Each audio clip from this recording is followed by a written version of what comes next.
Eu começo onde começou o Sr. Primeiro-Ministro, que é no elogio ao justíssimo José Pacheco Pereira. Quando um dia se olhar para estes anos e décadas de democracia, se verá o papel fundamental que ele teve em vários domínios, mas um deles, fundamental, foi guardar a memória, os espólios, as bibliotecas, os documentos, o material de propaganda, em ditadura, na revolução, em democracia, inclusive de campanhas eleitorais.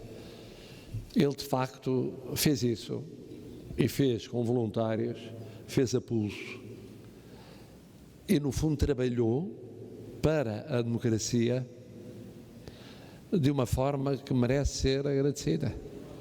Nós vamos ficar para o futuro com um manancial de elementos, e isso deve-se a um homem chamado José Pacheco Pereira. Meteu isso na cabeça. Eu, quando me falaram da ideia, achei uma loucura, porque ele recebia tudo, pines, isto, aquilo, aquele outro, documentos, folhetos, cartazes. E eu dizia, mas como é que é possível? Depois, nós dois fizemos essa experiência em momentos diferentes, que é percorrer a casa dele, depois percorrer a outra banda e ver o que ele deixava, vai deixar. Isso é outra preocupação, é saber quem é que vai utilizar isso e como é que vai ser. Isso a mim preocupa-me, já vi vários espólios. Ora bom, muito bem. Mas acho que é uma gratidão que o país, não sei se uma parte do país tem a noção exata que tem para com ele, e é uma dívida que tem de pagar. Bom, agora, como é natural, eu aqui sinto-me muito à vontade, porque muito novinho, no Liceu Pedro Nunes, logo o primeiro problema era o Prisma, que era o órgão da Juventude Escolar Católica, que a censura queria censurar, e teoricamente não devia censurar o que eram os jornais da Igreja Católica. Foi uma guerra enorme, estávamos nos anos 60, mas lá ia censurando. Depois passou, em termos de colaboração, no Século, onde publiquei o meu primeiro artigo em 65, e depois, mais tarde, em jornais diários vários, e inventava-se tudo. Inventava-se, por exemplo, às tantas na capital, inventámos Coesos. Era um grupo que não tinha identificações, porque cada vez que havia identificação era pior. Bom, mas o pior dos piores foi na fase que teoricamente devia ser fase de menor dureza da censura, que foi a fase do governo de Marcelo Caetano. Eu tive a experiência do Expresso, eu era encarregado de negociar com a censura a publicação dos textos. Francisco Pinto Balsemão delegava em mim, e eu passava a vida a correr para o Bairro Alto, onde estavam os coronéis, que obedeciam um diretor que se chamava Mário Bento Soares, mas que não gostava que eu o tratasse por Dr. Mário Soares, é Dr. Mário Bento. Até que veio a Revolução e ele fazia questão de dizer, é ou não é verdade, Sr. Professor, e atesta que eu sempre quis ser tratado por Mário Soares, não, queria ser tratado por Dr. Mário Bento, e que residia na escola da PIDE, DGS, ali no Jardim Zoológico, mesmo ao pé do Jardim Zoológico. Portanto, o último recurso supunha ir num Fiat 600, às tantas da madrugada, para lá discutir o golpe de Estado o golpe de Estado na Grécia. Bom, mas não houve nada que não acontecesse. Por exemplo, Francisco Sá Carneiro era colaborador do Expresso. Começou a ser cortado. Então encontramos como solução publicar os discursos dele na Assembleia Nacional. Foram cortados. E eu dizia, mas como é que é possível? Está publicado no Diário das Sessões da Assembleia Nacional. Não interessa. Isso era quando ele era deputado. Tínhamos de admitir, agora já não é deputado, corta-se. Porque o significado é outro. Depois recorria-se àquelas táticas, a utilizar o desporto e a página feminina para mensagens políticas. Então havia de repente jogos de ping-pong e campeonatos, que eram campeonatos políticos internacionais ou nacionais. Havia na página feminina também o recurso para passar Simone de Beauvoir e para passar outras tantas, iam para a página feminina, no meio da bricolagem e outras coisas assim. E um dia, o Francisco Pinto Balsemão foi fazer uma conferência a Madrid. Eu fiquei à frente, com 23 ou 24 anos, à frente do Expresso. E disse, não se cumpre nenhum dos cortes da assessora. E foi um momento áureo. Passámos a prova de página. Foi um momento áureo porque saiu um artigo do Dr. Mário Soares, a doutora Maria Barroso levou lá, uma análise crítica do 28 de maio e da situação do regime. A situação militar na Guiné, Angola e Moçambique. Bom, não houve nada que não saísse. Eu lembro, eu vivia no Monte Estoril, cheguei às 7 da manhã, lá, às 6 da manhã, e liga-me o Feitor Pinto, Pedro Feitor Pinto, que era diretor do Serviço de Informação, a dizer, vai ligar-lhe o doutor Pedro Geraldo Cardoso, que era o diretor-geral, porque está de cabeça perdida. Mandou perguntar, mas quem é o louco que publicou esta edição? Não, é o fulano tal que está a substituir o Francisco Pinto Balsemão. Eu atendi o telefone e ele diz-me, o senhor está doido. Eu, porquê, senhor diretor-geral? E viu que não cumpriu 180 cortes da censura. Tantos. Eu fiquei com a sensação que eram 3 ou 4. Eram assim tanto. Eu vou dizer, primeira página, segunda página, terceira página, quarta página, não, prova de página. É uma coisa que hoje é difícil de perceber. A prova de página era o seguinte, mandava-se cada prosa para a censura. E eles examinavam. Mas depois, pegava-se naquilo que eles tinham autorizado e paginava-se. Eles então censuravam os anúncios, as fotografias, os títulos, a localização dos artigos.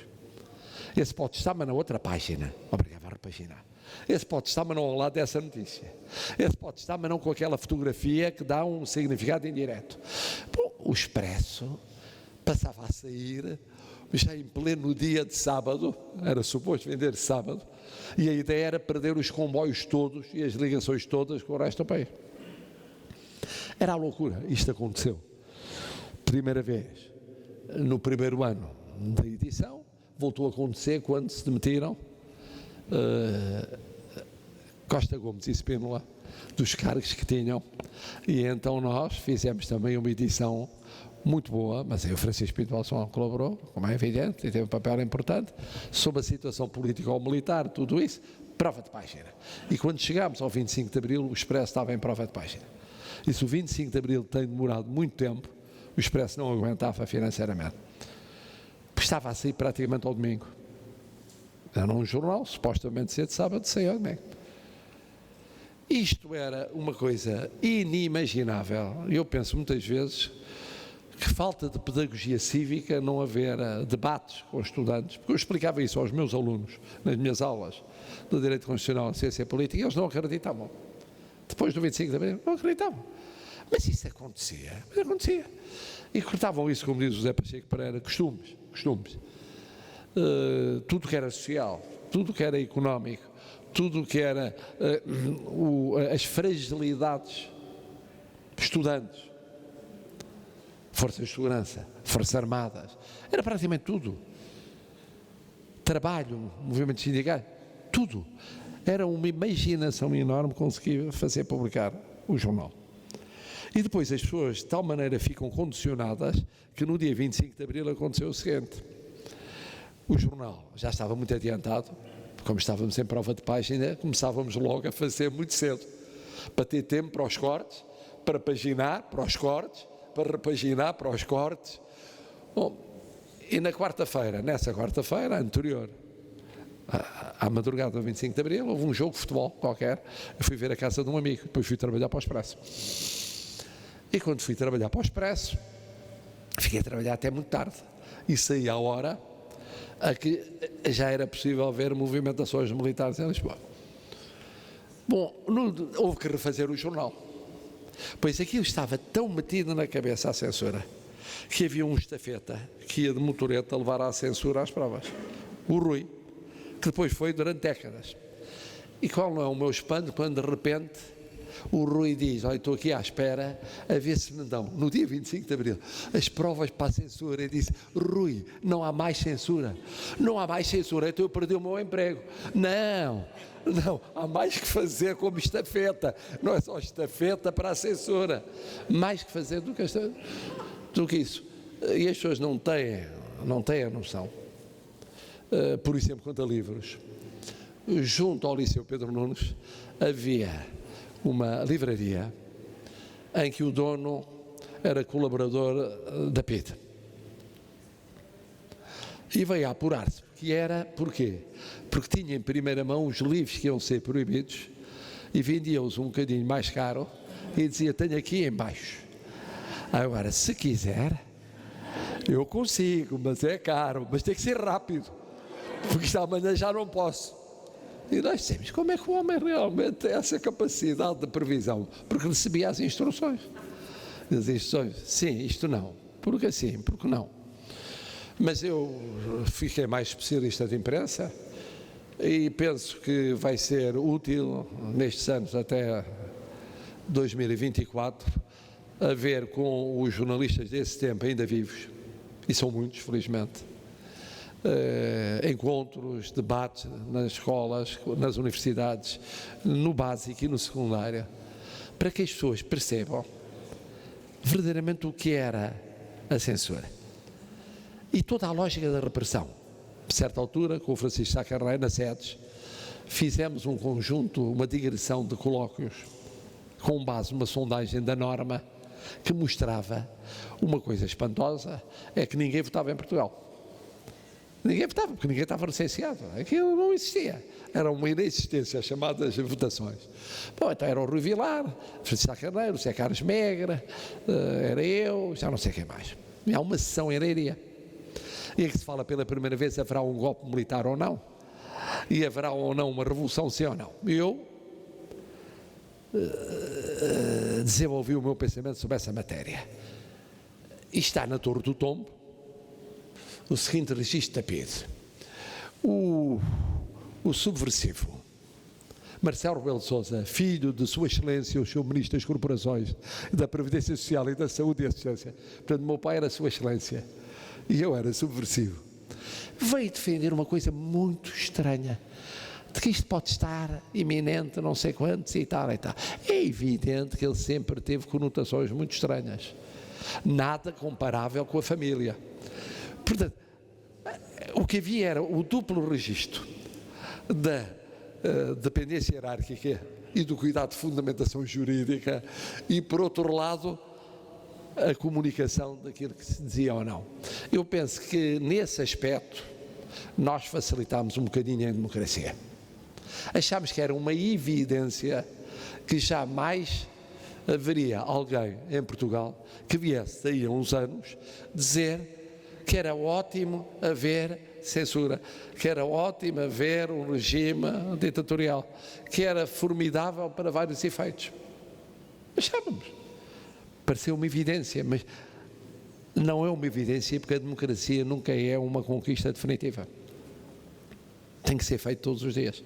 E o que o Zé Pacheco Pereira fez com esta exposição e os voluntários foi verdadeiramente mostrar o que era a ditadura. E que nós vivemos ditadura não foi há 100 anos, nem há 200, nem há 300 anos. Há gente viva que viveu aquilo e que pode testemunhar. E que pode voltar a existir das mais diversas formas, das formas mais ou menos sofisticadas, e as pessoas ficarem um bocadinho indiferentes àquilo que se considera uma banalidade. Não é uma banalidade a conquista da liberdade de imprensa. Não é uma banalidade. Demorou muito tempo a muita gente a conquistar.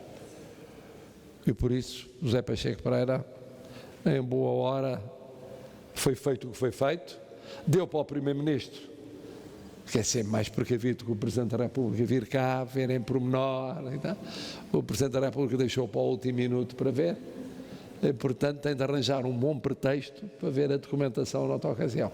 Muito obrigado.